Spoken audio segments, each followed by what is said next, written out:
नमस्कार दोस्तों, आप सभी का दिल से स्वागत है उस मंच पर, उस विचारधारा पर, जहां बात होती है जिंदगी की सच्चाइयों की और उन नीतियों की जिनमें आज भी वो आग है इस संभव जो किसी भी साधारण इंसान को असाधारण बना सकती है।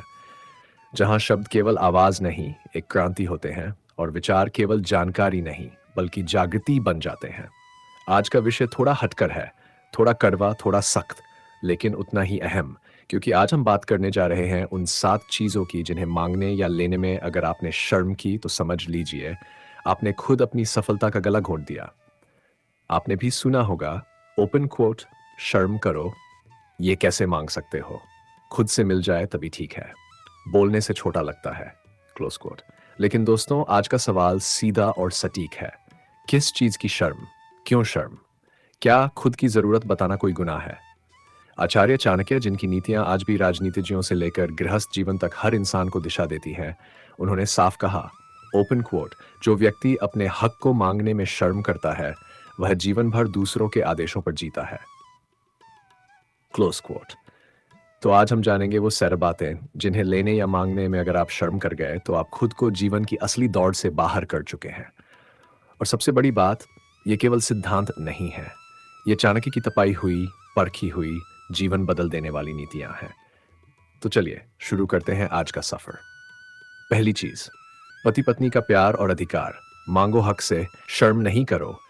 किसी भी इंसान की सबसे पहली दुनिया उसका परिवार होता है और उस दुनिया की नींव होती है पति पत्नी का रिश्ता। लेकिन हैरानी की बात यह है कि इसी रिश्ते में लोग सबसे ज्यादा शर्माते हैं। एक पत्नी अपने मन की बात कहने में संकोच करती है, एक पति अपनी भावनाएं जताने में झिझकता है। नतीजा, खामोशी रिश्तों को तोड़ देती है और तीसरे को आने का मौका दे देती है। आचार्य चाणक्य ने स्पष्ट कहा, ओपन क्वोट, "जहां प्रेम प्रकट नहीं होता वहां भ्रम और गलतफहमी का जन्म होता है।" Close quote. अगर आपको लगता है कि आपकी पत्नी अब आपसे पहले जैसी बात नहीं करती, तो चुप मत रहिए। संवाद करिए, समझाइए और स्नेह से कहिए। अगर आपको लगता है कि पति अब आपकी भावनाओं को नहीं समझता, तो मन में रखने से अच्छा है, बोलिए, खुलकर बोलिए। पति पत्नी कोई बाहरी नहीं होते, ये रिश्ता दुनिया के सबसे करीबी रिश्तों में से एक है। और फिर भी अगर वहां शर्म है तो समझिए, रिश्ता धीरे धीरे मर रहा है। याद रखिए, रिश्तों को जोड़ने में पूरी जिंदगी लगती है, लेकिन तोड़ने में एक दिन भी नहीं।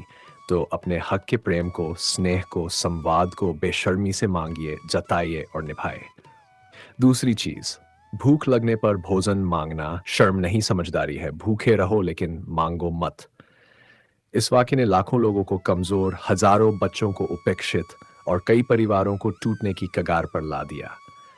आचार्य चाणक्य कहते हैं, ओपन क्वोट, "भूखा व्यक्ति धर्म पर टिक नहीं सकता। भूख छुपाना आत्महत्या है, भोजन मांगना नहीं।" Close quote. कितनी माएँ अपने घर में सबसे आखिर में खाती है, कितने बच्चे स्कूल में भूख से तड़पते हैं लेकिन दोस्तों से लंच मांगने में शर्म करते हैं। कितने बूढ़े माँ बाप अपने बच्चों से खाना मांगने में संकोच करते हैं। लेकिन क्या ये आत्मगौरव है? नहीं, ये एक सामाजिक भ्रम है। भूख कोई अपराध नहीं, वो शरीर का स्वाभाविक संकेत है। और भोजन मांगना कोई अपमान नहीं, वो जीवन की रक्षा का तरीका है। अगर आप या कोई भी भूखा है, चाहे वो आपका बच्चा हो, दोस्त हो या खुद आप, तो बोलिए, मांगिए, खाइए, क्योंकि भूख को छुपाना महापाप है। तीसरी चीज, गुरु से जान मांगना। जितना मांगो उतना कम है। आज की दुनिया में लोग गूगल से हर चीज पूछ लेते हैं, लेकिन अपने पिता से, मां से, बड़े भाई से, गुरु से या अनुभवी व्यक्ति से पूछने में शर्माते हैं। क्यों? क्योंकि उन्हें लगता है लोग क्या कहेंगे, मैं छोटा दिखूंगा। लेकिन चाणक्य कहते हैं, ओपन क्वोट, "जान मांगने वाला कभी मूर्ख नहीं होता। जो नहीं पूछता वह हमेशा अधूरे उत्तरों में जीता है।" Close quote. जान मांगना कोई अपराध नहीं, ये विकास की सीढ़ी है। चाहे वो पढ़ाई का ज्ञान हो, रिश्तों का अनुभव हो, व्यवसाय की समझ हो, अगर कोई व्यक्ति आपसे बड़ा है, अनुभवी है, तो पूछिए, सीखिए और शर्म को भुलाए। जान वही मांगता है जो सच्चा विजेता बनना चाहता है, और जो नहीं पूछता वो भ्रम में जीता है, हारता है। चौथी चीज, उधार दिया पैसा मांगो, ये हक है, अपमान नहीं। कितनी बार आपने किसी को उधार दिया और फिर वापस मांगने में शर्म की? क्या सोचेगा, कहीं दोस्ती खराब न हो जाए, मैं गरीब दिखूंगा। लेकिन जरा सोचिए, आपने वो पैसा मेहनत से कमाया है, रातें जाकर, पसीना बहाकर, और आज आप उसे वापस मांगने में संकोच कर रहे हैं। आचार्य चाणक्य कहते हैं, ओपन कोट, धन यदि दिया है तो मांगना अधिकार है। जो मांग नहीं सकता वो कभी धनवान नहीं हो सकता। Close quote. अगर सामने वाला व्यक्ति आपको समझता है तो वह खुद लौटाएगा, और अगर नहीं लौटाता तो वो रिश्ता झूठा है। तो दोस्तों, उधार मांगने में शर्म नहीं, मांगना आपका हक है, वरना आप जीवन भर दूसरों की मुट्ठी में रहेंगे। दोस्तों, अब बात करते हैं पांचवी बात की। शर्म छोड़ो, हक पकड़ो। शर्म बहुत सुंदर शब्द है जब वह मर्यादा में हो, लेकिन जब यही शर्म तुम्हें अपने हक के लिए आवाज उठाने से रोकने लगे, तब वह शर्म नहीं, शोषण की सीढ़ी बन जाती है। कितने युवा ऐसे हैं जो ऑफिस में ज्यादा काम कर रहे हैं, लेकिन तनख्वाह उतनी ही मिलती है, और वो कुछ नहीं बोलते। क्यों? क्योंकि उन्हें शर्म आती है पूछने में। कितने स्टूडेंट्स हैं जो पढ़ाई में मदद मांगना चाहते हैं लेकिन डरते हैं, लोग क्या कहेंगे। चाणक्य कहते हैं, जो अपना अधिकार नहीं मांगता वो जीवन भर दूसरों का एहसानदार बना रहता है। शर्म का जाल बड़ा मीठा होता है। यह समाज ने तुम्हारे अंदर डाल दिया है ताकि तुम हमेशा झुके रहो। पर याद रखो, ईमानदारी से किया गया मांगना कभी भी भीख नहीं होता, बल्कि जो अपना बनता है उसे लेने में संकोच नहीं करना चाहिए।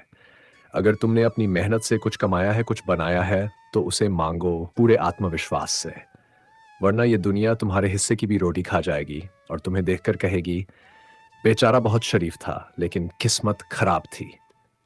सुनो दोस्तों, किस्मत खराब नहीं होती, जबान बंद होती है। जो बोलता है, मांगता है, टकराता है, वही दुनिया को बदलता है। तो अगली बार जब दिल कहे, क्या ये मांगना ठीक होगा, तब एक ही जवाब देना, अगर मेरा हक है तो ये मांगना नहीं, ये मेरा अधिकार है। भाग 6, सम्मान पाने के लिए ना कहना सीखो। अब बात करते हैं छठी उस चीज की, ना कहना। जी हाँ, ना बोलना खुद को बचाने का सबसे बड़ा हथियार है।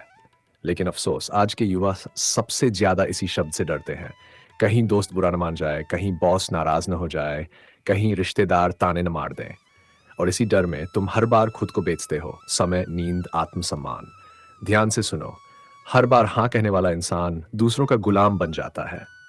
जो हर बात पर राजी है उसे लोग कभी इज्जत नहीं देते, क्योंकि दुनिया जानती है कि उसे कहीं भी मोड़ा जा सकता है, किसी भी काम के लिए इस्तेमाल किया जा सकता है। ना कहना कोई बदतमीजी नहीं है, यह तो आत्मज्ञान की पहली सीढ़ी है। जिस दिन तुमने ना कहना सीख लिया, उसी दिन से तुम्हारी आजादी शुरू होगी। आज समाज चाहता है कि तुम झुको, सहो, मुस्कुराओ और अंदर ही अंदर जलते रहो। लेकिन अगर तुमने एक बार ना कहा, तो वही लोग जो तुम्हारा फायदा उठाते थे पीछे हट जाएंगे। चाणक्य नीति कहती है, जो व्यक्ति समय पर ना नहीं कह पाता वो समय के साथ मिट जाता है। तो अगली बार कोई तुम्हारे आत्मसम्मान के खिलाफ कुछ कहे, कुछ मांगे, तो मुस्कुराकर कह देना, माफ कीजिए, मैं ये नहीं कर सकता। यही वो ना है जो तुम्हें आदर दिलाएगा। दुनिया में खुद को बेचने वाले बहुत हैं, खुद को बचाने वाले बनो अब आते हैं।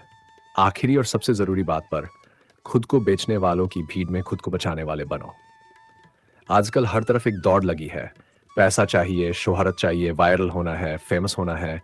इस दौड़ में लोग अपनी आत्मा तक बेच देते हैं, अपने विचार, अपनी नींद, अपना सच, सब कुछ गिरवी रख देते हैं।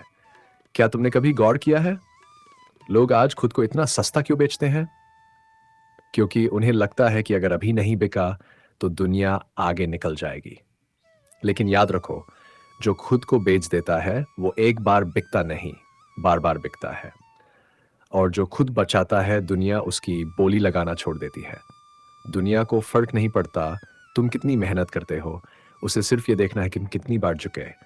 और जो बार बार झुकता है वो कभी खड़ा नहीं हो सकता। चाणक्य कहते हैं, जिसने अपनी कीमत खुद तय कर ली उसे कोई सस्ता नहीं बेच सकता। इसलिए तय करो आज से, ना अपनी नींद बेचोगे, ना अपना आत्मसम्मान, ना अपने उसूल।